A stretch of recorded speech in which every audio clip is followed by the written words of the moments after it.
ನಿಮ್ಮೆಲ್ಲರ ನ್ಯೂಸ್ಗೆ ಆತ್ಮೀಯ ಸ್ವಾಗತ. ನಾನು ಅಪೂರ್ವ ಕಾರಂತ್. ಒಳ ಮೀಸಲಾತಿ ಜಾರಿಗೆ ನಾವು ಬದ್ಧರಾಗಿದ್ದು, ಇಂದಿನಿಂದ 3 ಹಂತಗಳಲ್ಲಿ ವೈಜ್ಞಾನಿಕವಾಗಿ ದತ್ತಾಂಶ ಸಂಗ್ರಹ ನಡೆಯಲಿದೆ. ಹೈಕೋರ್ಟ್ ನಿವೃತ್ತ ನ್ಯಾಯಮೂರ್ತಿ ನಾಗಮೋಹನ್ ದಾಸ್ ಅವರ ಅಧ್ಯಕ್ಷತೆಯಲ್ಲಿ ಏಕಸದಸ್ಯ ಆಯೋಗ ರಚನೆ ಮಾಡಿದೆವು. ಪರಿಶಿಷ್ಟ ಜಾತಿಗಳಲ್ಲಿ ಒಳ ಮೀಸಲಾತಿ ಕುರಿತು ಸಮಿತಿ ವರದಿ ನೀಡಿದೆ. ಸಂವಿಧಾನದ 341ನೇ ವಿಧಿ ಅಡಿಯಲ್ಲಿ ಪರಿಶಿಷ್ಟ ಜಾತಿ ಪಟ್ಟಿಯಲ್ಲಿ 101 ಜಾತಿಗಳನ್ನು ಗುರುತಿಸಲಾಗಿದೆ. ಈ ಜಾತಿಗಳ ವೈಜ್ಞಾನಿಕ ವರ್ಗೀಕರಣ ಮಾಡಲು, ದತ್ತಾಂಶವನ್ನು ಸಂಗ್ರಹಿಸಲು, ಸಮೀಕ್ಷೆ ನಡೆಸಲು ಸಮಿತಿ ಶಿಫಾರಸು ಮಾಡಿದೆ ಎಂದು ಮಾಧ್ಯಮಗೋಷ್ಠಿ ಉದ್ದೇಶಿಸಿ ಮಾನ್ಯ ಮುಖ್ಯಮಂತ್ರಿ ಸಿದ್ದರಾಮಯ್ಯನವರು ಮಾತನಾಡಿದ್ದಾರೆ. ಹಾಗಿದ್ರೆ ಬನ್ನಿ ಕೇಳೋಣ ಏನು ಹೇಳಿದ್ದಾರೆ ಎಂದು. 17ನೇ ತಾರೀಕಿನವರೆಗೆ ಪರಿಶಿಷ್ಟ ಜಾತಿಗಳ ಗಣತಿ ನಡೀತಾ ಇದೆ. ನಾವು ಹೈಕೋರ್ಟ್ನ ನಿವೃತ್ತ ನ್ಯಾಯಾಧೀಶರಾದ ಶ್ರೀ ನಾಗಮೋಹನ್ ದಾಸ್ ಅವರ ಅಧ್ಯಕ್ಷತೆಯಲ್ಲಿ ಏಕಸದಸ್ಯ ಆಯೋಗವನ್ನು ರಚನೆ ಮಾಡಿದ್ದೀವಿ. ಅವರಿಗೆ ಕೊಟ್ಟಿರ್ತಕ್ಕಂಥ ಜವಾಬ್ದಾರಿ ಪರಿಶಿಷ್ಟ ಜಾತಿಗಳಲ್ಲಿ ಒಳ ಮೀಸಲಾತಿ ಬಗ್ಗೆ ನಿಖರವಾದಂಥ ವರದಿಯನ್ನು ಕೊಡ್ಲಿಕ್ಕೋಸ್ಕರವಾಗಿ ಈ ಆಯೋಗವನ್ನು ರಚನೆ ಮಾಡಿದ್ದೀವಿ. ಆರ್ಟಿಕಲ್ 341 ಅದರ ಪ್ರಕಾರ ಪರಿಶಿಷ್ಟ ಜಾತಿಗಳಲ್ಲಿ 101 ಜಾತಿಗಳನ್ನು ಗುರುತಿಸಿದ್ದಾರೆ.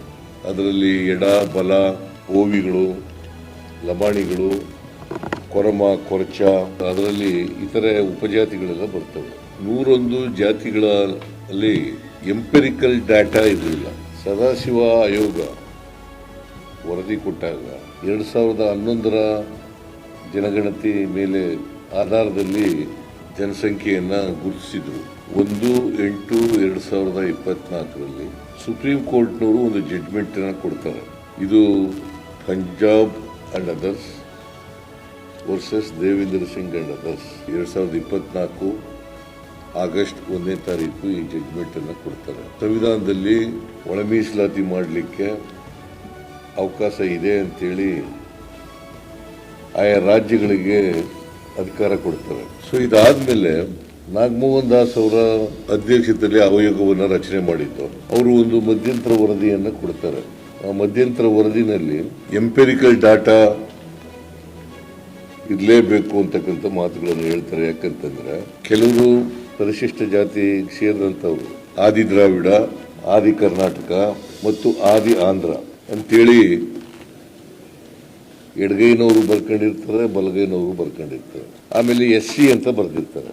ಇವರು ನಿರ್ದಿಷ್ಟವಾಗಿ ಎಡಗೈಗೆ ಸೇರಿದವರ, ಬಲಗೈಗೆ ಸೇರಿದವರ ಅಂತಕ್ಕಂಥದ್ದು ನಿಖರವಾಗಿ ಗೊತ್ತಾಗಲ್ಲ.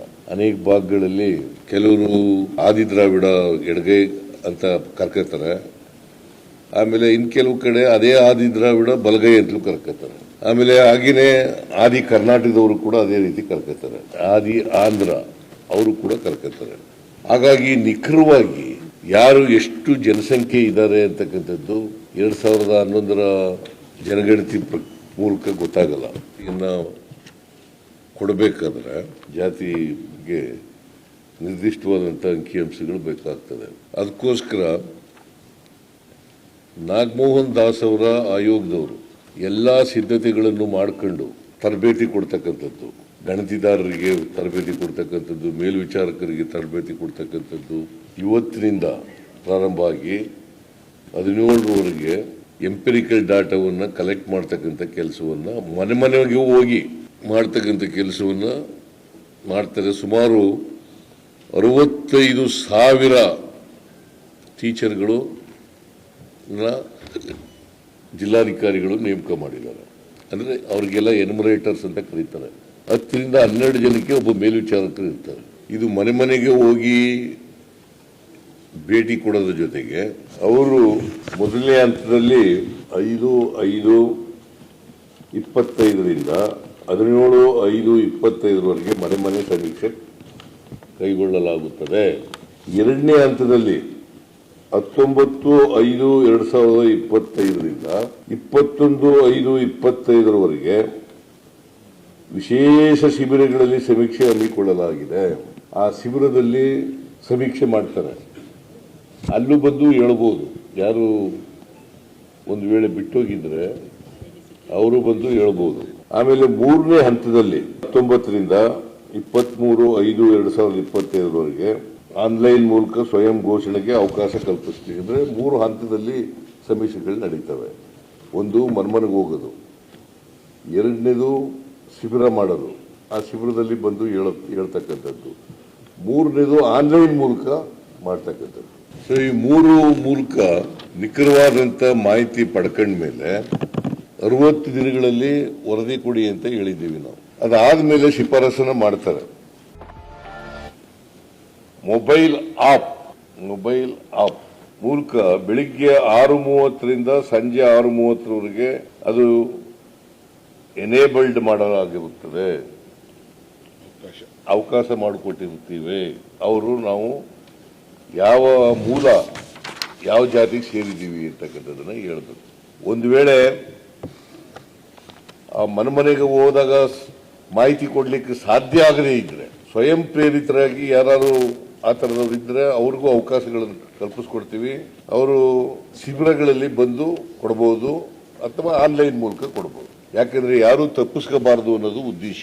ವೈಜ್ಞಾನಿಕವಾಗಿರ್ಬೇಕು, ಟ್ರಾನ್ಸ್ಪರೆಂಟ್ ಆಗಿರ್ಬೇಕು. ವಿಶೇಷವಾಗಿ ಇದು ಪರಿಶಿಷ್ಟ ಜಾತಿಯವರಿಗೆ ಮಾಡ್ತಾ ಇರ್ತಕ್ಕಂಥ ಸೆನ್ಸಸ್ ಸಮೀಕ್ಷೆ.